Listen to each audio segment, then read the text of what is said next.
लेकिन अब यहाँ इतना बड़ा केस होने वाला ये हम लोगों को नहीं पता था। देश में आज सफाया हो रहा है केवल गुंडों का। कोई ऐसे गुंडों को जड़ से ही समाप्त करने में भलाई है, जेल में डालने से कोई भलाई नहीं। इस वक्त हम लोग झांसी के बड़ा गांव थाना क्षेत्र में हैं। ये वही एरिया है जहां पर यहां से 7-8 किलोमीटर की दूरी पर अतीक अहमद के बेटे असद का इनकाउंटर हुआ था। हम इस वक्त यहाँ हमारे साथ कई सारे यहीं लोकल लोग मौजूद हैं, यहीं के रहने वाले हैं। उनसे इस विषय में कुछ पूछेंगे कि क्या कुछ ऐसा मूवमेंट पुलिस का उनको पहले से लग रहा था कि उनके आसपास इतनी बड़ी घटना कुछ घटने वाली है। तो आपका नाम? निकेश कुमार गुप्ता। निकेश जी, इतना बड़ा इनकाउंटर हुआ यहाँ, माफिया अतीक के बेटे को इतने दिनों से पुलिस ढूंढ रही थी उमेश पाल हत्याकांड मामले में। तो कुछ ऐसा यहाँ पे मूवमेंट पुलिस का दिखा हो, कुछ ऐसी हिंट कि अरे ऐसा कुछ बड़ा होने वाला हो, कोई गश्त वश्त कुछ भी नहीं, ऐसा? ऐसा तो नहीं था, लेकिन हाँ कल पुलिस वाले तो यहाँ घूम रहे थे। लेकिन क्यों घूम रहे थे हम लोग गौर नहीं देते हैं। गाड़ियाँ तो ये किस वक्त की बात है, मतलब किस वक्त? सुबह 10:30-11 बजे घूम रहे थे। कितने होंगे पुलिस वाले? तो 2 गाड़ियाँ यहाँ घूमती रहती हैं, वही घूम रही थी। अच्छा, 100 और दरोगा जी की गाड़ी।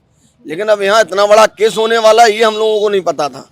अच्छा, इस केस के बारे में आप क्या कहेंगे? क्योंकि विपक्षी दलों के बहुत सारे आरोप लग रहे हैं कि निकाय चुनाव हैं, इसी वजह से ऐसे समय में असद का इनकाउंटर किया गया। इस पर आप क्या कहेंगे? देखो, जैसी करनी वैसी भरनी, जैसा आप करेंगे वैसा भरेंगे। देश में आज सफाया हो रहा है केवल गुंडों का, इसलिए वो भड़बड़ा रहे हैं, क्योंकि गुंडे जो हैं सब उन्हीं के हैं। असद के एनकाउंटर पे आप क्या कहेंगे? जो ना हुआ है सही हुआ है। इसमें पॉलिटिकल के लेके तो कोई मतलब हो नहीं सकता है। उसने जो किया है उसकी सजा उसे मिली है।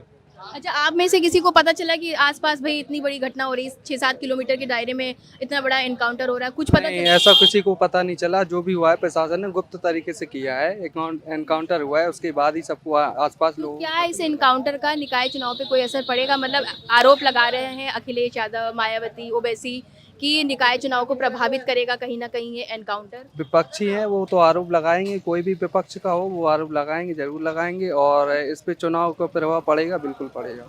आप क्या कहेंगे इस पर कि असद का इनकाउंटर हुआ, कुछ पता चला आपको? नहीं पता के कुछ पता नहीं चला। आप कहाँ थे जब, मतलब ऐसी आपको कैसे पता चला कि ऐसा इनकाउंटर हुआ? न्यूज पे देखा हमने। न्यूज़ पे देखा है। और जिस वक्त ये इनकाउंटर हुआ, आप यही दुकान है क्या? आप क्या कर रहे हैं? हम उसमें यहाँ से ड्यूटी करते हैं। आप क्या कहेंगे? ये इतना बड़ा इनकाउंटर आपके थाना क्षेत्र में हुआ है, 3 FIR असद के खिलाफ यहाँ लिखी हुई है। उमेश पाल हत्याकांड से इतना फरार चल रहा था, तो उसका एनकाउंटर हुआ है और यहाँ चुनाव भी हैं। तो चुनाव का एनकाउंटर से कोई लिंक, अगर आप क्या कहेंगे बतौर एक वोटर? देखो, जो जैसा करता है वो वैसा भरता है। एक सवाल बहुत ज़रूरी है, सभी से है, आप लोग से भी सवाल ये है कि बड़ा गांव जो है वो वोट किस आधार पर देगा? असद के एनकाउंटर के आधार पर देगा कि विकास के आधार पर देगा? विकास के आधार पर देगा। और जो प्रेजेंट चेयरमैन थे उन्होंने यहाँ कोई विकास नहीं किया है। कौन है, किस पार्टी के हैं, नाम बताइए। भाजपा के ही हैं। हाँ, और वोट किसे देंगे? वोट जिसको देना होगा ये बताने की चीज नहीं होती, वो तो हमारे मन की चीज है। जिसको देना होगा उसको देंगे हम। अगर ये बता के देते तो भी ये लोकतंत्र चलाई क्यों है? तो मतलब, लेकिन आप ये कह रहे हो कि भाजपा के जो भी यहाँ पे किसी वो है, और अच्छा प्रत्याशी को देंगे ना हम। तो आप प्रत्याशी के नाम पे दोगे कि पार्टी के नाम पे दोगे? हम तो जो अच्छा काम करेगा उसके नाम पे देंगे। मतलब जो अच्छा काम करेगा, किसी भी पार्टी का हो, किसी भी कुछ पार्टी लेना का देना हो, नहीं है। हमें पार्टी से कोई मतलब नहीं। तो असद के एनकाउंटर का कुछ असर पड़ेगा चुनाव पर? तो इससे कोई असद से कोई लेना देना नहीं चुनाव से। असद का एनकाउंटर हुआ अतीक के बेटे का, इधर आ जाइए आप जरा। तो आपको कुछ पता चला? अरे आसपास ये भाई इतना बड़ा नहीं है ऐसा। तो अब हम लोग यहाँ रहते हैं, वो उतनी दूर पर है तो कैसे पता? क्योंकि नहीं, जैसे एरिया में गश्त होती है, पुलिस वाले निकलते पुलिस हैं वाले ऐसा? तो शाम सुबह बराबर गश्त करते हैं हमारे यहाँ। बड़ा गांव थाने की पुलिस बराबर गश्त करती है। हमारे बड़ा गांव क्षेत्र में जितनी शांति है बहुत है, वो कहीं नहीं है। कहीं नहीं। हम लोग इतने सौभाग्यशाली हैं कि इस धरती पे हम लोग हैं कि जहाँ इतनी शांति है, सब लोग मिलजुल के क्योंकि रहते ऐसे हैं। आरोप लग रहे हैं कि अब असद जैसे एक विशेष वर्ग का था, तो मौजूदा जो सरकार है वो नहीं, हमारे बांटने यहाँ की जो राजनीति- विशेष वर्ग के लोग हैं, मुस्लिम लोग हैं, वो भी हम लोगों के साथ हैं। और होता क्या है मैडम कि कोई भी चीज हो, अगर हो रही है तो आदमी विपक्ष तो उसके लिए कोई भी अच्छा करे चाहे बुरा, उसके लिए खड़ा है वो तो असद का एनकाउंटर सही था गलत? एक आम पब्लिक की नजर में आप क्या करें? उसने जैसे काम किए वो सही- बिल्कुल सही सही है। था। सही था। बिल्कुल सही था, 100 में 100% सही था। और ऐसे माफियाओं को, ऐसे गुंडों को जड़ से ही समाप्त करने में भलाई है, जेल में डालने से कोई भलाई नहीं। और नहीं जेल में डाल दो, अब चलता रहेगा केस। खाना सरकार का खाएंगे, सरकार खर्च सरकार का कराएंगे और जनता को परेशान करेंगे। टैक्स हम लोग भरेंगे, उसका क्या फायदा है ऐसे टैक्स भरने का?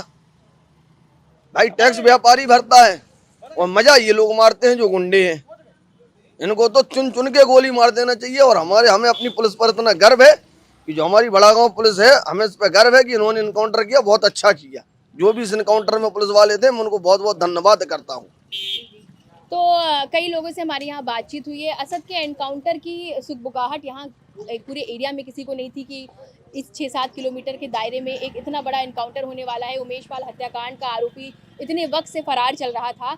लेकिन हाँ, एक चीज़ ज़रूर यहाँ से निकल के आई, जो विपक्ष आरोप लगा रहा है कि इसका एनकाउंटर जो है वो नगर निगम चुनाव को देखते हुए किया गया है। तो यहाँ की पब्लिक का सीधे कहना है कि इसका चुनाव से कुछ लेना देना नहीं है, वो विकास के नाम पर वोट करेंगे। असद का एनकाउंटर का इस चुनाव से कोई लेना देना नहीं है यहाँ की पब्लिक के अकॉर्डिंग।